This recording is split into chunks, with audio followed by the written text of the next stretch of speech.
Hi, welcome to Watcher DM.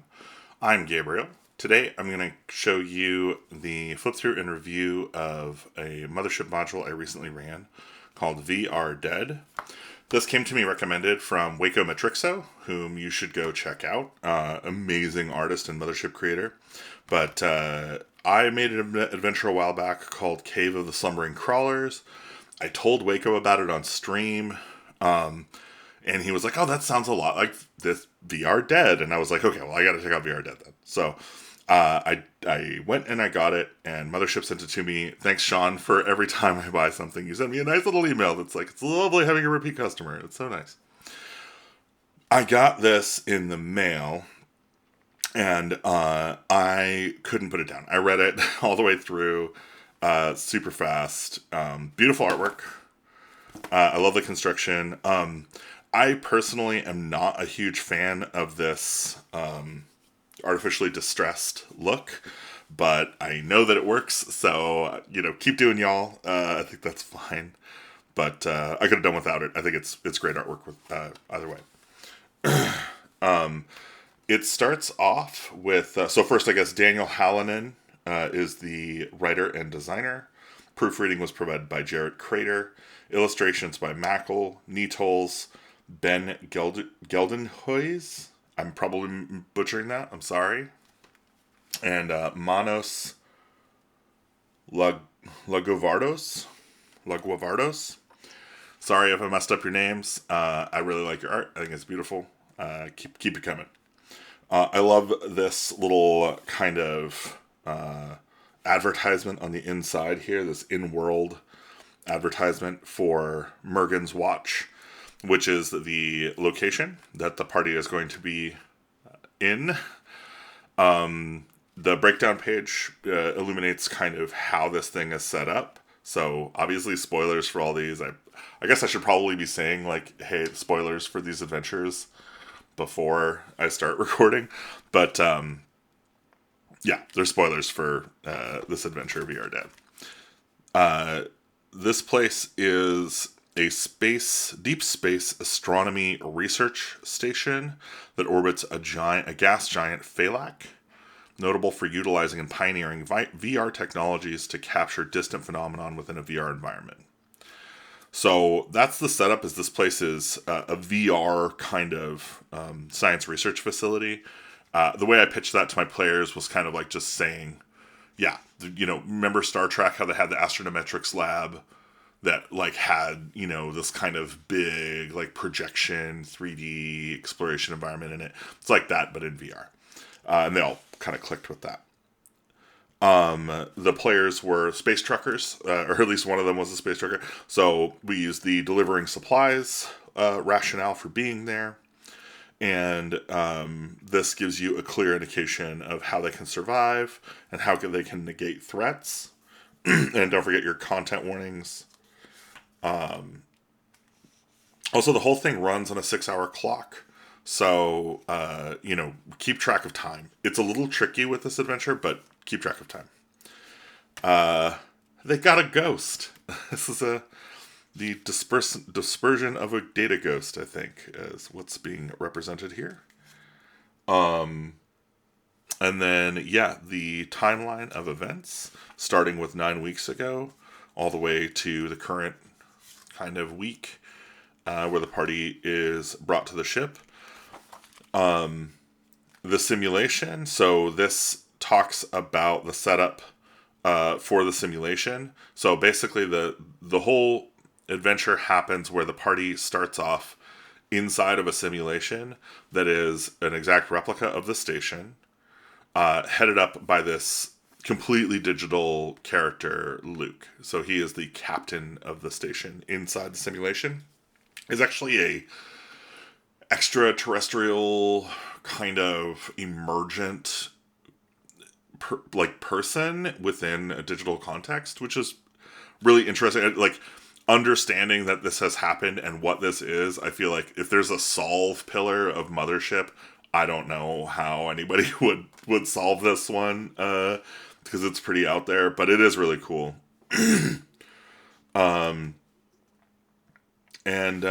Yeah, the idea is that everybody inside is in a VR, is in their VR set. And he has made it such that the in VR simulation is treated as though it's the real world, and so and is able to like replace people's memories so that they believe that this is the real world. He wants to keep people in the VR system because he sees disconnection from VR as death. The simulation gaslights you after 3 hours, so it starts to tell you exactly this. Logging in, logging out. These mechanics are kind of, I forgot these, honestly. I really needed to kind of get back on this, but it was fine the way it worked. In terms of play, data ghosts, deterioration, equipment in VR, all this stuff was useful and made sense. And then this kind of describes Luke as a character, which was super useful. These are the other residents of the virtual dream. So Vani didn't really make an appearance. Like, she showed up, but the PCs didn't interact with her. The Robbies were great. Super fun playing a Robbie.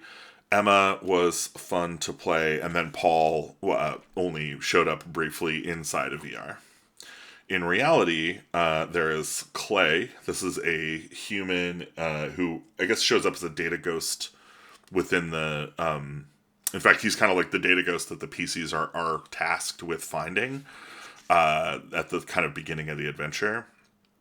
So they never ended up meeting him face to face. Like, they ran into him and he got them out. He got them logged out, but they did not go up into the vents and find him. And by the time they could have, they were dead.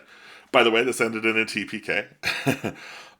This is MMA. This is the true form of Emma. So what this bot is doing is running around and trying to keep the crew alive.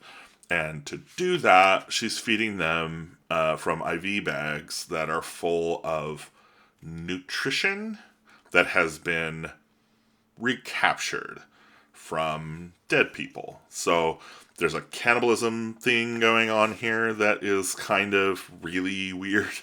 The PCs realizing what was going on was great. The sanity saves, the fear saves of all this was fantastic, very on point. I will say the PCs kind of really quickly got into the idea that they were in the simulation, even like just because they know they're playing Mothership. They're like, "Oh, it's great here, huh? The guy's really nice. It's really clean. The food is good. Like, what are we doing? Like, we're obviously in a simulation." So it was kind of funny for that part. But once they got into the actual world and saw what was going on, they were like, "Oh, this is hideous. Yeah, this is terrible." So that was great. The Robbie androids are powerful and definitely like these are the combats that we had the most was with these androids, and they were a very fun combat because they're hand-to-hand combatants. They just do blunt damage or kind of brute damage, and so yeah, it was really good. VR zombies, absolutely terrifying. This is basically what the PCs are before they get out. And so showing them kind of what they were becoming was really great. And then this is Paul. He's kind of the end boss, and ultimately this is what the PCs died to. Was Paul. He is tough, very tough creature. And yeah, he's a big deal. And well designed, I think. So the way to run this is pretty much set up on these two pages. So 13 and 14 is going to get you kind of going. So they're trapped. They start trapped in the VR world. You basically set them up for what they believe. This is that, Luke is really nice. The station is really beautiful. You guys are doing this thing where you disperse data ghosts. Who's all helping, kind of thing. And then they find a data ghost and everybody goes to, disperse it. And the players are free to, ask questions and investigate and stuff. And so they went to the theater instead of outside shuttle prep. Luke arrives to congratulate the dispersed crowd and to wind down the excitement, answers another barrage of questions about these glitches that are happening all over the station. That's what the data ghosts are being blamed on. In reality, those are the results of the decaying orbit of the station as it falls into the star. So like as things are getting worse. And then Luke tasks the party with finding a evasive data ghost, and so this evasive data ghost is in fact the Clay character. So the party goes and finds him. He lunges at them, hits them with a shock like baton, and that knocks them out of their login state. At which point, they wake up into the nightmare. This text here was fantastic. That was terrible. They were like, "Oh, this is the worst," which was great. They never met Clay, so some of this stuff didn't really apply. I think the party basically kind of immediately were like, "Okay, well, we need to go get our stuff," because they were missing stuff. And so they decided to just walk right through. In fact, let me show you some of the maps here. One thing I wasn't really sure about why they did this in this way, but they put the top floor as the first, like, it starts with the top floor, floor 3, which is not accessible to the PCs at the beginning of the game. Like, this is off limits. So it's kind of strange that they started with this location. And then the PCs ostensibly start in the second floor, which is habitation or recreation. And then they're actually going to be spending a reasonable amount of time on floor 1, which is kind of engineering. And the place they needed to get to was this. So 5 in lockup is where all their stuff was stored. So they went to try and go through